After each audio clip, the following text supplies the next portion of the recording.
ધન્યવાદ આપીએ છીએ આજના પવિત્ર દિવસની ભેટ ઈશ્વરે આપણને આપી. પ્રભુનું ભજન કરવા માટે ઈશ્વર આપણને પ્રભુના ઘરમાં લઈ આવ્યા. એ સાથે સાથે 2025-26ના વર્ષ માટે એક નવી ટીમ આગેવાની આપણને મળી છે. આ વર્ષ દરમિયાન મંડળી તરીકે તેઓને સાથે આપણે રહીએ, સહકાર આપીએ અને એમ કરીને પ્રભુના આગતા ગાઓ આપણી મંડળી ખરા અર્થમાં વૃદ્ધિ પામે. ગયા વર્ષે ફર્સ્ટ એડ કમિટી પિનાકીનભાઈ અને તેમની આખી ટીમ હતી, જે સભ્યો રહ્યા અને આગેવાની આપી, સેવા આપી, તેમનો પણ આપણે પુષ્કળ આભાર માનીએ છીએ. આવો આ સમય ઈશ્વરના વચન તરફ જઈએ, પ્રાર્થનામાં જોડાઈએ, પ્રાર્થના કરીએ.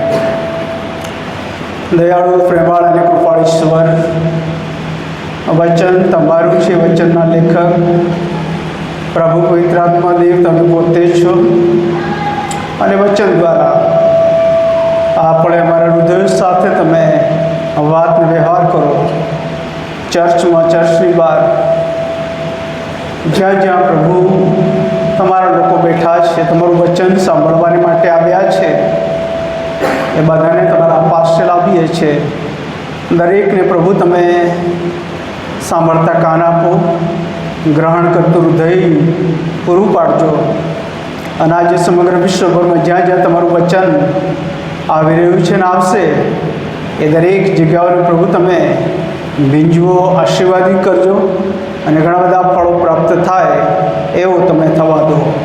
પ્રભુ ઈસુના નામમાં અમારી પ્રાર્થના સાંભળી સ્વીકાર કરો. આમેન. Good morning. જય મસીહ.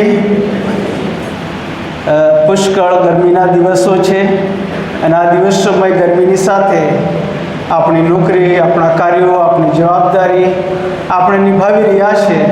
પ્રભુનો આભાર માનીએ છીએ કે બધા સમયમાં ઈશ્વર આપણી સાથે છે. ઈશ્વરના જીવન પવિત્ર વચનો તરફ કેટલીક બાબતો આપણે જોવાના છે. 1 કોરિન્થી 12મો અધ્યાય અને 12થી અંત સુધી પ્રભુનું વચન આપણે વાંચ્યું. એ વચનો તરફ આપણે દ્રષ્ટિ કરવાના છે. 12મા વચન અને 27મા વચન તરફ પણ આપણે ફોકસ કરવાના છે. એ ઉપરાંત પ્રેરિતોના કૃત્યો 1 અને 8 પર આપણે ફોકસ કરવાના છે. અને આજનો જે વિષય છે કે મંડળીનો હેતુ, જગતમાં મંડળીનો હેતુ, એ વિષય પર આપણે જોઈશું. મંડળી એમ કહીએ છીએ ત્યારે એક શબ્દ આપણે આગળ ઉમેર્યો જ રહ્યો, ખ્રિસ્તી મંડળી.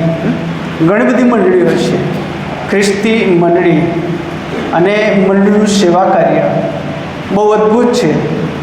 Church of North India Gujarat ડાયોસીસમાં ત્રિસ્તરીય સેવા અને ત્રિસ્તરીય માળખું એના આશીર્વાદ ઈશ્વરે આપણને આપ્યો છે. સિનોડિકલ, ડાયોસીસન એન્ડ પાસ્ટોરલ. અને એ જ પ્રમાણે ત્રિસ્તરીય જે સેવાઓ છે, એ સેવાઓમાં ખાસ કરીને ડાયોસીસની વાત કરવામાં આવે તો બિશપ, પ્રેસ્બિટર, ડીકન અને એની સાથે પાસ્ટોરેટ કમિટી મંડળીના સેવા કાર્યમાં બાળકની સાથે રહીને સેવા કાર્ય બજાવે છે. આ મંડળીના માળખા અને વ્યવસ્થાના માટે પ્રભુના નામને ધન્યવાદ આપીએ, પ્રભુની સ્તુતિ કરીએ છીએ. શેનાય દાહોદ ઐતિહાસિક મંડળી છે. એના મૂળ જો આપણે જોઈએ તો 1892માં પરદેશી મિશનરીઓ આવ્યા. 1891માં કદાચ અહીંયા લખવામાં આવ્યું છે તે પ્રમાણે પ્રભુના દાસનું નામ પણ છે લિસ્ટમાં. અને ત્યારથી અત્યાર સુધી એ મંડળી વૃદ્ધિ પામતી ગઈ. આર્થિક, સામાજિક અને વિવિધ સ્તરોમાં. અને મંડળીના માલિક અને પ્રભુએ મંડળીનો પ્રભુના મહિમન માટે ઉપયોગ કર્યો છે. પ્રભુના નામને ધન્યવાદ આપીએ, પ્રભુની સ્તુતિ કરીએ છીએ. મંડળીનો હેતુ તમે ને હું જે ફિલ્ડમાં છે, ચોક્કસ હેતુને માટે છે. જો કોઈ શિક્ષક છે, એમનો હેતુ કે એમના ક્લાસના બાળકો, એમની સ્કૂલમાં એમની જવાબદારી છે સારામાં સારું તે શિક્ષણ આપે. કોઈ જો ડૉક્ટર છે, એમની એ જવાબદારી બને. તમે જે ફિલ્ડમાં છો, તમારું મુખ્ય હેતુ એ છે કે તમે જે ફિલ્ડમાં છો એ ફિલ્ડને અનુરૂપ રહીને તમે સેવા આપો, આગેવાની આપો. મંડળી એમ કહીએ છીએ ત્યારે બિલ્ડિંગની વાત નથી, કોઈ મકાનની વાત નથી, કોઈ ઘરની વાત નથી. ઘણી બધી વખત આપણે અંગ્રેજી શબ્દ પ્રયોગ કરીને ચર્ચ, હું આ ચર્ચમાં ગયો. ચર્ચ એટલે કે કદાચ બિલ્ડિંગની વાત હોઈ શકે, પણ ખરા અર્થમાં ચર્ચ એ ગ્રીક શબ્દ એક્લેશિયા, મંડળી એટલે કે માંથી બોલાવવામાં આવેલા જગતના જે તત્વો અને ધોરણો છે એમાંથી બહાર કાઢીને અલગ કરેલા લોકો અને મંડળીનો સમુદાય છે. અને એ મંડળી એટલે હું અને તમે, પ્રભુ પર વિશ્વાસ કરીને પ્રભુના નામમાં આગળ વધનાર વાલા ભાઈ બહેનો, એ મંડળી છે. પ્રેરિતોના કૃત્યો 1 અને 8. પ્રભુ ઈસુ ખ્રિસ્તનું સ્વર્ગારોહણ થયું તે અગાઉના છેલ્લા શબ્દો. આમ તો ગાલિલ પર્વત પર પણ પ્રભુ ઈસુ ખ્રિસ્તે પોતાના શિષ્યોને શાહી આદેશ આપ્યો, એની વાત પણ જોઈએ છે. પણ પ્રેરિતોના કૃત્યો 1 અને 8માં એમ લખવામાં આવ્યું છે, તે તમે જોઈ શકો છો. પણ પવિત્ર આત્મા તમારા પર આવશે ત્યારે તમે સામર્થ્ય પામશો. અને ત્યાર પછી એવું લખવામાં આવ્યું છે, અને તમે યરુશલેમમાં, આખા યહૂદિયામાં, સમરૂનમાં તથા પૃથ્વીના છેડા સુધી તમે મારા સાક્ષી થશો. પવિત્ર આત્માનું આગમન અને સામર્થ્યપણું અને છેક પૃથ્વીના છેડા સુધી સાક્ષી, 3 મહત્ત્વની બાબતો છે. પવિત્ર આત્માને માટે પ્રભુ ઈસુ ખ્રિસ્ત આ જગતમાં હતા ત્યારે પોતાના શિષ્યોને, પોતાના નામ પર વિશ્વાસ કરનાર લોકોને અગાઉથી જ કહી દેવામાં આવ્યું હતું કે હું સંબોધક એટલે સત્યનો આત્મા, પવિત્ર આત્મા જે તમારી મધ્ય મોકલી આપીશ, સારા નરસાનું ભાન કરાવશે, ચોક્કસ દિશામાં તમને લઈ જશે.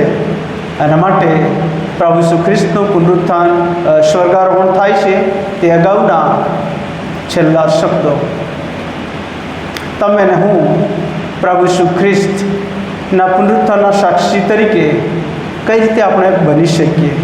અને માટે 1 યોહાન 5મો અધ્યાય 11મું વચન, યોહાન સુવાર્તિકનું ઉદ્દેશ્ય એ સાક્ષી એવી છે કે દેવે આપણને જીવન આપ્યું છે, અનંત જીવન આપ્યું છે. અને તે જીવન તેના પુત્રમાં છે. જેને દેવનો પુત્ર છે તેને જીવન છે, જેને દેવનો પુત્ર નથી તેને જીવન નથી. એ સાક્ષીને માટે આ જગતની અંદર મળીને ઈશ્વરે અલગ કરી છે. અલગ ટોળામાં ઘણા બધામાંથી બહાર કાઢીને અલગ કરી છે. યાકૂબના પશુપાલનના વ્યવસાયની વાત કરીએ ત્યારે એના સસરાને ત્યાંથી વિદાય થયો. તે અગાઉની આખી સ્ટોરી આપણે જાણીએ છીએ. ટપકાવાળા જાનવરોને અલગ કરવાની વાત, ટપકા વગરના જાનવરોને પટ્ટાવાળા એમને અલગ કરવાની વાત. અને પ્રભુના બાળકો તરીકે ચોક્કસ હેતુને માટે જગતના ધોરણોમાંથી, અંધકારની સત્તાઓમાંથી મુક્ત બનીને ઈશ્વરે આપણને સાક્ષીને માટે અલગ કર્યા છે. હવે સાક્ષી એમ કહીએ છીએ ત્યારે તમે ને હું જગતમાં પ્રભુના સાક્ષીઓ છે. અને સાક્ષીનો અર્થ શું થાય છે? વચન અને કાર્ય વડે આપણા જીવન દ્વારા આપણા ઈશ્વરને આપણે પ્રગટ કરવાનો છે. અને માટે મત્થી 5 અને 16માં વચન કહેશે કે તમે જગતનું અજવાળું છો. તમે તમારું અજવાળું લોકોની આગળ એવું પ્રકાશવા દો કે તેઓ તમારા આકાશમાંના બાપની સ્તુતિ કરીએ. હવે આ સાક્ષી એવી છે કે આપણે અજવાળા સમાન બનીએ, અજવાળા સમાન રહીએ અને આપણી સાક્ષી જગતના બીજા લોકો આગળ આપણે લઈ જઈએ. એ સાક્ષી અથવા એ અજવાળું આપણે કઈ રીતે લઈ જઈએ? આપણે શબ્દો દ્વારા, આપણા વ્યવહાર દ્વારા, આપણા વર્તન દ્વારા એ સાક્ષી આપણે પ્રગટ કરી શકીએ. ગઈકાલે કુટુંબમાં બર્થડે હતો અને વચન શેર કરવાની તક મળે અને મેં કહ્યું હતું કે 5 થી 18 અને શરૂઆતના 8 વચનો 13 અને 14 વચન આધારિત મેં કહ્યું હતું કે નાના બાળકો એ તો ઈશ્વર તરફથી મળેલો આશીર્વાદ છે. અને પ્રભુ ઈસુ ખ્રિસ્તની પાસે પોતાના શિષ્યો એક પ્રશ્ન લઈને આવ્યા કે આકાશના રાજ્યમાં સૌથી મોટું કોણ? અને ત્યારે પ્રભુ ઈસુ ખ્રિસ્તે એક બાળકને લાવ્યું અને કહેવામાં આવ્યું કે આ દીન અને નમ્ર બનો, નિખાલસ બનો. એમ પ્રભુ ઈસુ ખ્રિસ્ત પોતાના શિષ્યોને શીખવવા માંગતા હતા. તમે ને હું જગતના ધોરણોમાંથી અલગ થયા છે, પ્રભુના બન્યા છે, અને હવે આપણે આપણા ઘરથી એ સાક્ષીની શરૂઆત કરવાની છે. અને કુટુંબ મધ્યે એ વાત કે તમે કહ્યું હતું, ખ્રિસ્તી બાળકો ખૂબ મૂલ્યવાન છે, ખૂબ જ મહત્ત્વના છે. એનો ઉછેર ઘરમાંથી થાય છે, ત્યારે જ મોટાભાગની વાત બાળક એના મગજમાં ભરી દેતું હોય છે.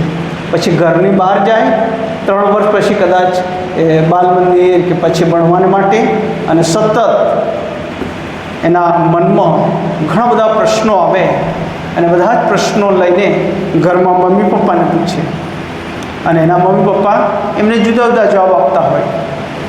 કોઈકનો ફોન આવે અને પૂછી લે કોનો ફોન છે, તો પછી જોઈ લે, અને પછી બાળકને મોબાઈલ આપે ને કે બેટા પપ્પા ઘરે નથી કહી દે. ત્યાંથી વાત શરૂ થાય ને, ત્યાંથી જ એના બીજ રોપાઈ જાય બાળકના મનમાં, અને બાળક એમ કહે છે કે પપ્પા ઘરે નથી. બીજો કોઈનો ફોન આવે પછી આવું થાય.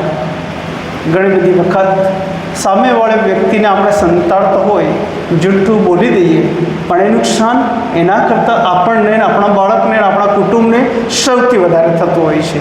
એના બીજ ઘરમાં જ રોપાઈ જતા હોય છે. અને જ્યારે બાળક ઘરથી બહાર જાય, મેં કહ્યું તેમ બાલ મંદિર અને સ્કૂલમાં અને કોલેજમાં આગળ, ત્યાં સુધી તો વટવૃક્ષ સમાન એ બીજ બની ગયું હોય છે. ઘણી બધી જૂઠ, અને જૂઠની સાથે અસંખ્ય પાપો એના પર સવાર થઈ ગયા હોય છે.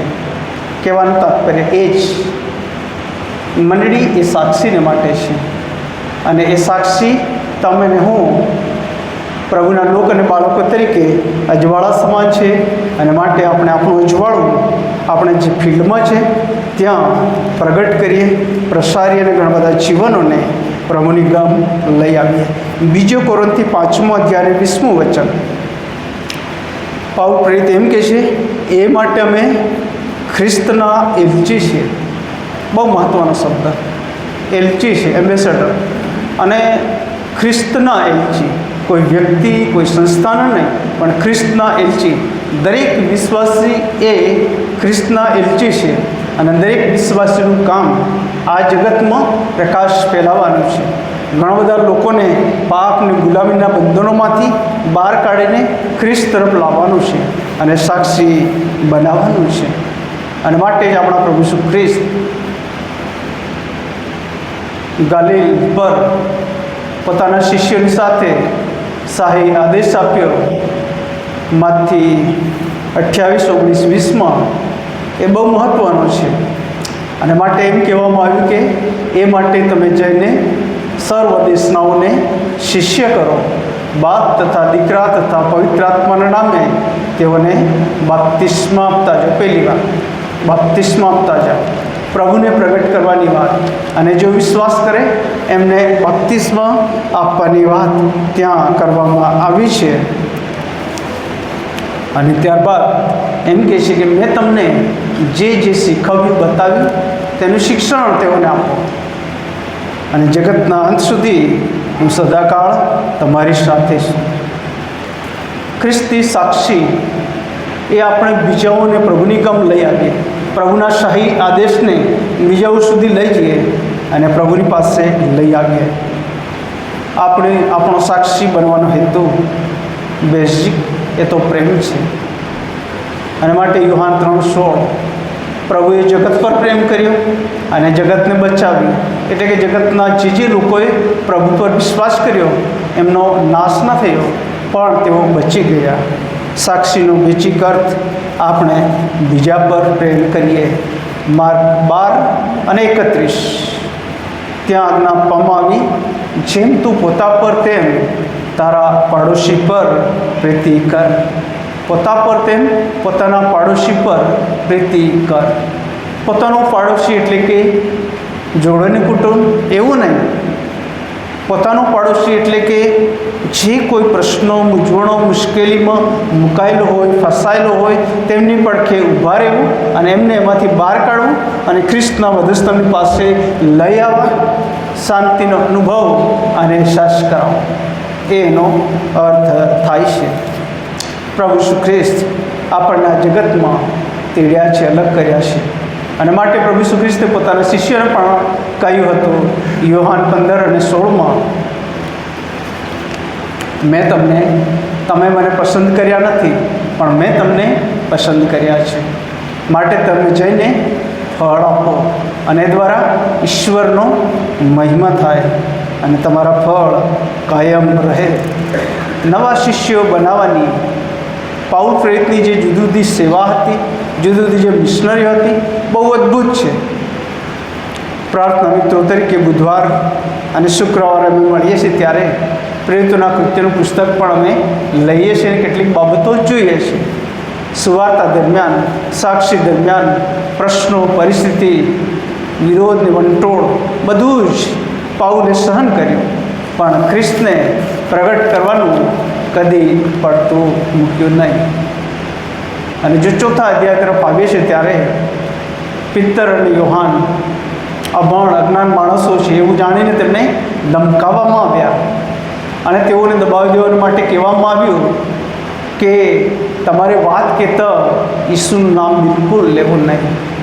અને માટે બહુ હિંમતથી તેઓ એમ કહે છે કે એ નામ વગર અમારું જીવન અધૂરું છે. એ નામમાં અમને જીવન છે, આશીર્વાદો છે અને એ જ નામમાં શાંતિ છે. યોહાન 20:21 પ્રભુ ઈસુ ખ્રિસ્ત એમ કહે છે, જેમ બાપે મને જગતમાં મોકલ્યો છે તેમ હું તમને મોકલું છું. લુક 9 અને પહેલી કલમમાં આપણે જોઈએ છીએ કે પ્રભુ ઈસુ ખ્રિસ્તે પોતાના શિષ્યોને અલગ કર્યા અને પછી તેઓને અધિકાર આપ્યો, તેઓને મોકલ્યા અને અધિકારનો ઉપયોગ કરીને સેવા પણ કરી. ત્યાર પછી 10મા અધ્યાયમાં આપણે જોઈએ છીએ, લુક 10 પહેલી કલમમાં તમે જોઈ શકશો, બીજા 70 શિષ્યોને પ્રભુ ઈસુ ખ્રિસ્તે અધિકાર આપ્યો અને અધિકાર આપીને એમણે સેવાને આગેવાની પૂરી પાડી. પાસ્ટરેટ કમિટીની સેવા એ મહત્ત્વની સેવા છે અને પાસ્ટરેટ કમિટીની સાથે રહીને આપણી મંડળીના જુદા જુદા અંગો અને અવયવો છે એમણે પણ એ સેવા કાર્ય કરવાનું છે. અને મહત્ત્વની આ સેવામાં ઈશ્વર આગેવાનો સાથે, અંગોના આગેવાનો સાથે રહે અને એમ કરીને ખ્રિસ્તના આગમન પહેલાં મંડળી દ્વારા પ્રભુનો જે મહિમા છે, મંડળી દ્વારા ઈશ્વરના ઊંચે ઉઠાવવાનું કામ પૂરું કરવામાં આવે. મંડળી એકવાર સ્થપાઈ જાય ત્યાર પછી આ તો મંડળીનો આખો ઇતિહાસ છે. કોઈ પણ જગતની મંડળી, આપણી મંડળી નહીં, મંડળી એકવાર સ્થપાઈ જાય, પહેલી પેઢી જાણે કે બહુ ધગતથી સાક્ષીમાં આગળ વધે, બીજી પેઢી આગળ વધે, પછી ધીરે ધીરે કોઈક રીતે ડાઉન પણ થઈ જાય અને એવું માની લેવામાં આવે છે કે હવે તો અમારી આ મંડળી સ્થપાઈ ગઈ, હવે અમારે જગતમાં ચિંતા કરવાની જરૂર નથી. અને મંડળીના એટલા બધા કાર્યક્રમોમાં મંડળી એટલી બધી મશગુલ બની જાય છે કે જગત તરફ જવાનું, જગતના લોકોને કહેવાનું અને સાક્ષી દ્વારા પ્રગટ કરવાનું આપણે એક કે બીજી રીતે પડતું પણ મૂકી દઈએ છીએ. આ તમામ મંડળીઓને લાગુ પડે છે. મંડળીનો જે હેતુ આપણા મારફતે જગતના લોકોને પ્રભુની ગમ લાવવાના, અંધકારમાં ફસાયેલા લોકોને ખ્રિસ્તી ગમ વાળવાના છે. યુરોપમાં મંડળીની સ્થાપના કઈ રીતે થઈ? એક આગેવાન, એક માણસ પાઉલ કે જે મકદોનિયા ગયો અને તે મકદોનિયાના ફિલિપીમાં ખ્રિસ્તને પ્રગટ કર્યો, ખ્રિસ્તની વાત જાહેર કરવામાં આવી અને ત્યાં મંડળી સ્થપાઈ. અને ધીરે ધીરે એ યુરોપની અંદર મંડળી સ્થપાઈ, વિસ્તૃત બની. ભારતમાં મંડળી કઈ રીતે સ્થપાઈ? 70 અથવા 72માં પ્રભુ ઈસુ ખ્રિસ્તનો શિષ્ય થોમા ભારત આવ્યો, સેવા અને સુવાર્તાનું કામ કર્યું અને મંડળીની સ્થાપના થઈ. એ ટ્રાન્કોબાર મિશનની વાત કરીએ, મલબાર મિશનની વાત કરીએ, મોટા વિષયો છે. એના મૂળમાં સેન્ટ થોમસની વાત આવે છે, સંત થોમાની વાત આવે છે. અને ત્યારબાદ ભારતમાં મંડળીની સ્થાપના થઈ. ગુજરાતની મંડળી કઈ રીતે અસ્તિત્વમાં આવી, અથવા તો આઈપી મિશનની મંડળી કઈ રીતે અસ્તિત્વમાં આવી? ગુજરાતની મંડળી એમ કહીએ છીએ ત્યારે બીજી ઘણી બધી ડિનોમિનેશન પણ આવે છે, પણ આઈપી મિશન એમ કહીએ છીએ ત્યારે 1841માં ઘોઘા બંદરે મિશનરીઓ આવ્યા અને ત્યારબાદ એ પ્રકાશ રૂપે સાક્ષી ફેલાવતા આગળ વધ્યા. અને જ્યારે દાહોદ આવ્યા ત્યારે જંગલ એ પહેલું સ્ટેશન, અને ત્યારબાદ જાલોદ બીજું સ્ટેશન. પ્રથમ આ સ્ટેશનની અંદર કેટલા પ્રભુના સેવકો આવ્યા. એમણે જોયું કે આ લોકો તો, એમણે સ્ટેટમેન્ટ આપ્યું છે, જો તમને ગુજરાતની મંડળીનો ઇતિહાસ રોબિન બોર્ડ સાહેબ પુસ્તક મળે તો વાંચજો. ગુજરાતીમાં છે ને અંગ્રેજીમાં છે. અને કહેવામાં આવ્યું છે કે આ લોકો જંગલી પશુઓ કરતાં થોડી જ ઉતરતી કક્ષાના છે. એવું વર્ણન એ બુકના એ વાક્યમાં તમને મળશે. પરંતુ ત્યાર પછી બીજી ટીમ આવી અને એમણે કામ કર્યું. એમનો દેશ, એમની ભાષા, એમનો ખોરાક બધું જ મુશ્કેલ ભર્યું હતું. અને અહીંયા આવીને જોયું, નિહાળ્યું, અનુભવ્યું, સ્પર્શ કર્યો અને સેવામાં લાગી ગયા. મેડિકલ સેવા, શૈક્ષણિક સેવા, પ્રભુની વાતની સેવા, સામાજિક સેવા કરતાં કરતાં એમણે પોતાના જીવનો આપણી ભૂમિમાં આપી દીધા. અને એ આખો ઇતિહાસ આપણે જાણીએ છીએ, પરંતુ કદાચ આ રિપીટ કરવાની વાત આવે. સાક્ષી તમે ને હું પ્રભુની મંડળીના મૂલ્યવાન સાક્ષીઓ છે. પાસ્ટરેટ કમિટીના આગેવાનો તરીકે 1 વર્ષ હોઈ શકે, 2 વર્ષ હોઈ શકે, કોઈ 3 વર્ષ હોઈ શકે. એ મંડળીમાં એ વ્યવસ્થાને માળખું છે અને બદલાતી જતી એ આગેવાની છે. પરંતુ મંડળીનો બેઝિક હેતુ ખ્રિસ્તને આપણા જીવન દ્વારા આપણે પ્રગટ કરવાનો છે. ચીન, કોરિયા કે આફ્રિકાની મંડળી કઈ રીતે સ્થપાઈ? કદાચ ઘણી બધી વાત આપણે કહી શકીએ. એક જ વાત, મંડળીના માલિક અને પ્રભુને એની વાત અને એની સેવાની સુવાર્તા અને સુવાસ એ સુધી લઈ જવામાં આવી. અને આફ્રિકન જે લોકો હતા એમણે પણ પ્રભુને સ્વીકાર્યા. આજે મંડળીઓ અસ્તિત્વમાં છે. પ્રભુના નામને ધન્યવાદ આપીએ, પ્રભુની સ્તુતિ આપણે કરીએ છીએ. પ્રભુની સેવાને માટે તેડું એક અર્થમાં કેટલાકને મળે છે. ખરા અર્થમાં આખી મંડળીને એ સેવાનું તેડું આપવામાં આવેલું છે. પ્રભુને પ્રગટ કરવા, પ્રભુનો મહિમા કરવાને માટે. અને માટે આપણે જ્યાં છે ત્યાં જ રહીને પ્રભુને આપણે પ્રગટ કરી શકીએ.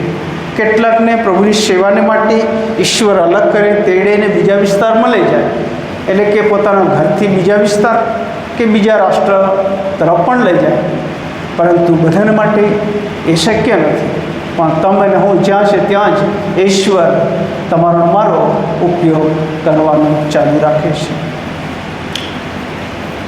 છેલ્લે કેટલીક બાબત કહીને પૂરું કરીશ. 1 કોરિન્થી 12મો અધ્યાય 12મું વચન અને 27મું વચન. ત્યાં એવું લખવામાં આવ્યું છે, કેમ કે જેમ શરીર એક છે અને તેના અવયવો ઘણા છે, અને શરીરના અવયવો ઘણા હોવા છતાં સર્વ મળીને એક શરીર બને છે, તેમ ખ્રિસ્ત પણ છે. શરીર એક, અવયવો અનેક, એ બધા જ મળીને શરીર બને છે. ઈશ્વરે આપણા શરીરને એવી અદ્ભુત રીતે બનાવ્યું છે કે જેના સંબંધી તમને હું અચંબો પાડું. આજે વિચાર કરો, તમારો કે મારો પણ ઘણા બધાનો અકસ્માત થયેલો છે.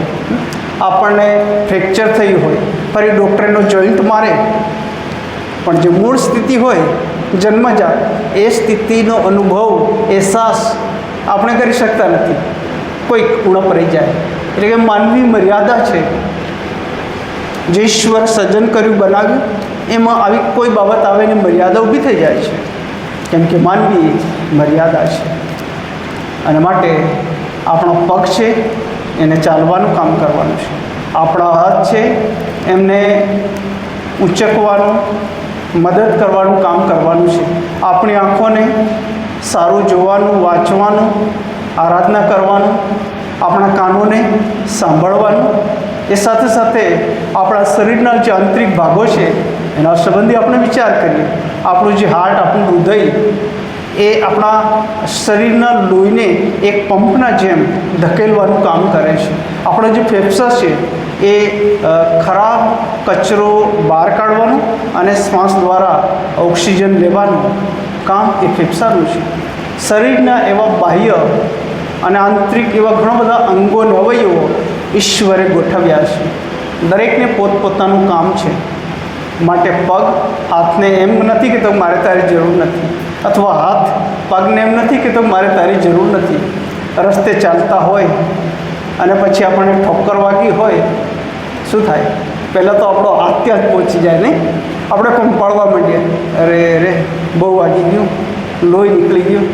અને આપણો હાથ એ મદદ અને કામે લાગી જતો હોય છે પગને માટે, હાથને તો વાગ્યું જ નથી.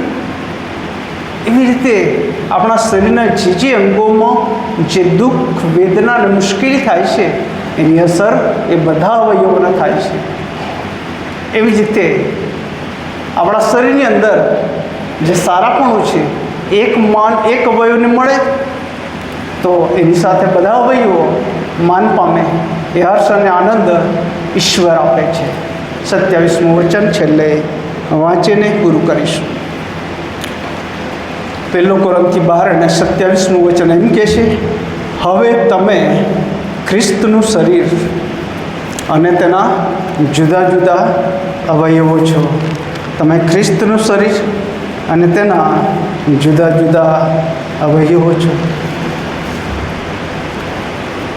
આ પૃથ્વી પરની મંડળીમાં એ વ્યવસ્થામાં, એ માળખામાં ફેરફાર હોઈ શકે, પણ ખ્રિસ્તી લોકો અને બાળકો તરીકે આપણે પ્રભુના શરીરના અવયવો છે. પ્રભુના મહિમાને માટે જુદું જુદું સેવા કાર્ય તમે ને હું આપણે કરી શકીએ છીએ.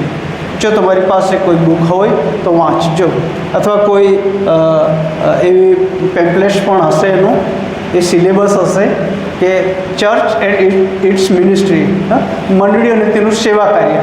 એમાં ઘણી બધી બાબતોનો ઉલ્લેખ કરવામાં આવ્યો છે. અને ત્યારે આપણને ભાન કરાવે છે કે મંડળીમાં હું ગમે ત્યાં છું, પાસ્ટર કમિટીમાં છું કે નથી, પણ મારું મૂળભૂત સેવા કાર્ય એ તો એ છે કે મારા જીવન દ્વારા ખ્રિસ્તને પ્રગટ કરો, મારા જીવન દ્વારા ખ્રિસ્તને પ્રગટ કરો. એક સર્વે એમ કે છે, ઈસવીસન 100માં પ્રત્યેક 360 બિન ખ્રિસ્તીઓ મધ્યે એક ખ્રિસ્તી માણસની જરૂર હતી. પછી 1950માં 20 બિન ખ્રિસ્તીઓ મધ્યે એક ખ્રિસ્તીની જરૂરિયાત ઊભી થઈ. 2000માં 4 બિન ખ્રિસ્તીઓ વચ્ચે એક ખ્રિસ્તી. અને આજે 2025માં તમે ને હું છે તો એમ કહેવામાં આવે છે કે એક ખ્રિસ્તીએ એક કે એક કરતાં વધારે લોકોને આપણે પહોંચી શકીએ છીએ. કહેવાનું તાત્પર્ય એ જ, પ્રભુની સુવાર્તા આખા જગતમાં પ્રગટ કરાશે ત્યારે જગતનો અંત આવશે. પ્રભુના આગમનની એ નિશાની છે. અને માટે મંડળીનું સેવા કાર્ય એ દ્વારા પ્રભુ માનને મહિમા પામે અને એમ કરીને આપણા જીવન દ્વારા ઈશ્વરને મહિમા મળે. આવો આ સમય આપણે પ્રાર્થનામાં જોડાઈએ અને ત્યારબાદ આપણા જીવનનો દાનો જીવતા ઈશ્વરની હજુરમાં આપણે લાવીશું અને 332 નંબરના ગીતમાં જોડાઈશું. પ્રાર્થના કરીએ. અમારા દયાળુ પ્રેમાળ અને કૃપાળ પ્રભુ, તમારો પુષ્કળ આભાર માનીએ છીએ. આજે તમારા મૂલ્યવાન જીવન પવિત્ર વચનો દ્વારા અમારી સાથે વાર્તાલાપ કર્યો. મરણીનો જે હેતુ છે આ જગતમાં સાક્ષી આપવાનો, પ્રકાશ આપવાનો, સુવાર્તા આપવાનો, પ્રેમ પ્રગટ કરવાનો, પડોશી સમાન બનવાનો. દયાળુ અને કૃપાળ ઈશ્વર, આ જગતમાં તમે અમારા જેવા બળોનો એ દિશામાં ઉપયોગ કરવાનું ચાલુ રાખજો અને અમારી મરણી દ્વારા અનેક લોકો તમારો અનુભવ કરી શકે એવો તમે થવા દો. તમારા પ્રેમાળ પવિત્ર હાથોમાં અમે અમારી જાતોને સોંપીએ છીએ. ત્રાતા પ્રભુ ઈશ્વરના નામમાં અમારી પ્રાર્થના સાંભળી સ્વીકાર કરો. આમેન. 332 નંબરના ગીતમાં આપણે જોડાઈશું.